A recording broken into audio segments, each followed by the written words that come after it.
Boa tarde, moçada! Tudo bem com vocês? Aqui quem vos fala é o professor Eugênio Bastos, canal Geogênio, a serviço dos alunos que gostam de estudar e passar em concursos. Moçada, vamos fortalecer o canal, se inscrevam no canal, deixa aquele like, compartilhe o vídeo e ajude o professor Eugênio Bastos a democratizar o ensino da geografia. Moçada, no nosso encontro de hoje, iremos analisar a prova da ESA de 2020. É uma prova simples, rápida, e espero que vocês gostem dos comentários. Algumas questões vêm acompanhadas de imagens, todavia, essas imagens não fazem parte da prova. Elas foram inseridas para auxiliar a explicação. Valeu, moçada? Estamos juntos e misturados. Vamos nessa que tá bom a beça. O clima que se estende pela faixa litorânea do Nordeste ao Sudeste, com grande influência da massa tropical atlântica, apresentando alta pluviosidade e elevadas médias térmicas, trata-se do clima. Coloquei esse mapinha para que vocês pudessem observar os tipos climáticos encontrados no Brasil. Lembrando a vocês, moçada, que existem outras classificações climáticas, tá certo? Essa aqui é a mais comum. Então, em verde, você tem o tropical litorâneo, que também pode ser chamado de litorâneo úmido. É um clima quente, úmido. Aqui no litoral oriental do Nordeste, as chuvas se concentram mais no outono e no inverno. Aqui no litoral da nossa região Sudeste, as chuvas se concentram mais na primavera e no verão. Quando eu falo se concentram mais, não estou com isso querendo dizer que as demais estações são secas. Não é isso. Então, a resposta, letra B de bola. Vamos à segunda questão. O planejamento regional da Amazônia foi deflagrado em 1953 com a criação da Superintendência do Plano de Valorização Econômica da Amazônia, SPVEA, cujo objetivo era coordenar planos federais para a região, dividindo-a em regiões de planejamento oriental e ocidental, com suas respectivas área de influência e composição. Assinale a alternativa que apresenta os estados brasileiros que compõem a Amazônia Oriental. Então, eu coloquei esse mapinha aqui para auxiliar vocês. Repare que a Amazônia Oriental, ela é composta pelo Maranhão, Tocantins, Pará e Amapá. Então, a resposta correta, letra D de dado. Rondônia, Acre, Amazonas e Roraima fazem parte da chamada Amazônia Ocidental. Cuidado, moçada, que vai fazer a prova da ESA, porque já não é a primeira vez que a banca da ESA cobra um tipo de questão semelhante, ou seja, os alunos tendo que conhecer essa divisão da Amazônia. Valeu, moçada? Vamos à questão número 3. Esse mapa também foi inserido aqui apenas para auxiliar na explicação. Vamos lá. O Brasil, devido à sua dimensão geográfica e às suas condições climáticas, possui diversas bacias hidrográficas. Sobre as características dessas bacias, é correto afirmar que: letra A bacia do rio Amazonas apresenta um regime nival e pluvial em toda a sua extensão. Moçada, cuidado, toda vez que aparecer essa palavra toda, somente, né, e outras palavras semelhantes, tudo, não, nunca, jamais, normalmente a frase está errada, moçada. Fique atento aqui, ó. Em toda a sua extensão, não. O regime nival acontece lá em cima, na Cordilheira dos Andes, onde nascem os rios que formam a bacia do Amazonas. O próprio Amazonas é formado pela fusão da neve no Nevado Misme, localizado em Carrua Santa, no sul do Peru. Agora, a maior parte, né, das águas da bacia do Amazonas provém das chuvas que caem na Amazônia sul-americana. B. A bacia do Rio Paraná é a bacia com maior potencial hidrelétrico disponível no país. Errado. Ela tem o maior potencial hidrelétrico instalado em aproveitamento. O maior potencial hidrelétrico disponível no Brasil se encontra na bacia do Rio Amazonas, nos seus afluentes das margens direita e esquerda. Cuidado! O Rio Amazonas, em território brasileiro, é um rio de planície, portanto, não pode ser utilizado para a geração de eletricidade. Esse grande potencial hidrelétrico da bacia do Rio Amazonas provém dos afluentes da margem direita, procedentes do Planalto Central brasileiro, e os afluentes da margem esquerda, procedentes do Planalto das Guianas.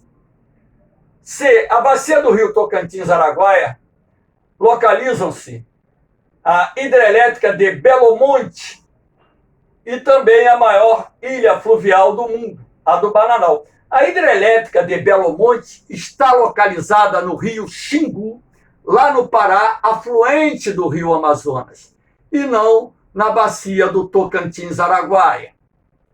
D. A bacia do rio Parnaíba é a mais importante da região norte.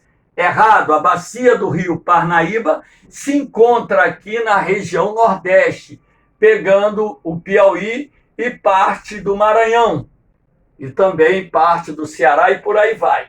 Então, e apresenta afluentes perenes em toda a sua área de drenagem. Não, em alguns dos afluentes dessa bacia do rio Parnaíba são rios temporários ou intermitentes, que secam durante a estação seca. Sendo assim, só restou a letra E. A bacia do Rio São Francisco nasce na Serra da Canastra, em Minas Gerais, e atravessa o sertão semiárido. É navegável entre Pirapora, Minas Gerais, e Juazeiro, na Bahia. Correto. Aqui está a bacia do São Francisco. Ele nasce aqui no sul de Minas Gerais, na Serra da Canastra, atravessa o interior de Minas, o interior da Bahia, separa a Bahia de Pernambuco, Alagoas de Sergipe, desaguando no Oceano Atlântico. Lembrando que o Rio São Francisco, entre os rios 100% brasileiro, é o maior de todos. Isso também já caiu algumas vezes na prova da ESA. Fiquem espertos, moçada. Vamos à questão de número 4. Esse mapinha também está aqui para enriquecer a questão. É uma faixa de transição que se constitui de unidade paisagística nas quais mesclam vegetação da região Nordeste e Norte, respectivamente. O texto refere-se, ora, região Nordeste e Norte. Aqui no número 2 você tem a Caatinga. No número 1, você tem o domínio amazônico, com a floresta amazônica. Entre a Caatinga e a floresta amazônica, aqui nessa faixa, você tem uma zona de transição constituída pela chamada Mata dos Cocais, uma vegetação encontrada entre o domínio do clima semiárido e o domínio do clima equatorial quente e úmido. Na Mata dos Cocais, as duas palmeiras mais importantes, a carnaúba, conhecida como árvore da vida, árvore da providência, porque dela tudo se aproveita, das raízes até as folhas, e o babaçu, que também é uma outra palmeira de grande importância econômica. As duas palmeiras fornecem dezenas de subprodutos que são utilizados nos mais diferentes campos da indústria.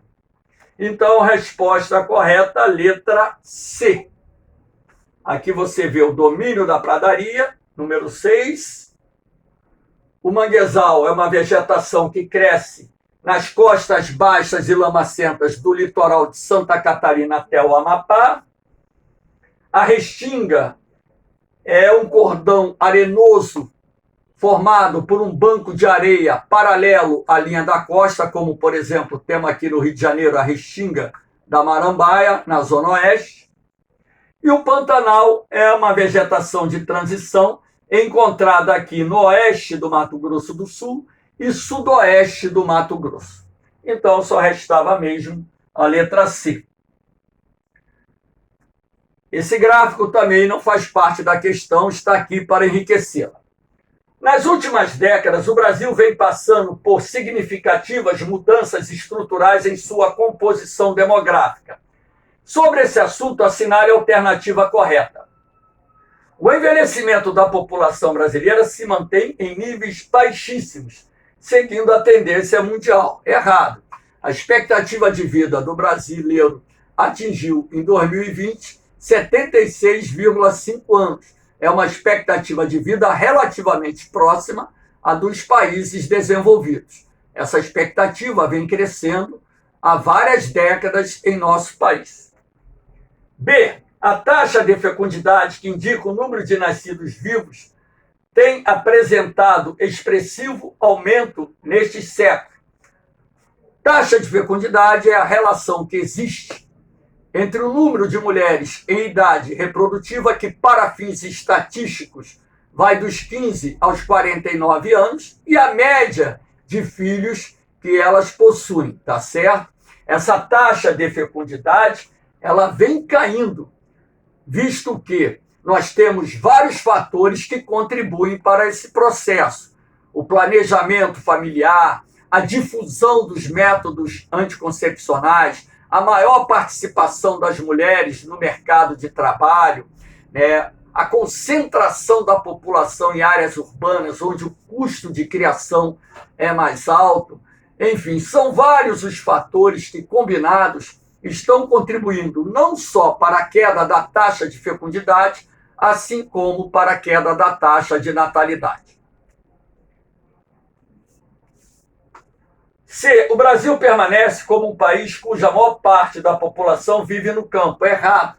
A população urbana brasileira hoje ultrapassa 85% do total. O Brasil tem uma taxa de urbanização bastante elevada, onde a taxa de natalidade é muito baixa. Outro erro, né? Porque a taxa de natalidade no campo é mais alta do que na cidade. As famílias rurais têm, em média, mais filhos do que as famílias urbanas. D. Os avanços da medicina ainda não foram suficientes para reduzir a taxa de mortalidade ao longo dos anos. Essa taxa de mortalidade caiu rapidamente, sobretudo na segunda metade do século XX. Foi um fator que, inclusive, proporcionou, juntamente com a manutenção das altas taxas de natalidade, um processo conhecido como explosão demográfica, quando, então, a taxa de crescimento populacional do Brasil nas décadas de 1950, 60 e 70 foram as maiores até então registradas em nosso país. Então, só restou aqui a letra E. Paralelamente à redução da natalidade, a esperança de vida ao nascer tem aumentado no Brasil. Correto. Letra E, a resposta. Temos aqui a última questão. Entre 1930 a 1956, a industrialização brasileira caracterizou-se por uma estratégia governamental de criação de indústrias estatais nos setores de bens de produção e de infraestrutura estratégicas. Sobre esse período em que o Estado passou a intervir diretamente na economia, é correto afirmar que, letra A, os altíssimos investimentos estatais eram justificados pelo desinteresse do capital privado nacional e internacional em investir em setores em que o retorno dos investimentos é reconhecidamente muito lento. É verdade. Indústrias de bens de produção são as indústrias de base, aquelas que transformam a matéria-prima no produto industrial semi-elaborado que será utilizado por outros segmentos da indústria.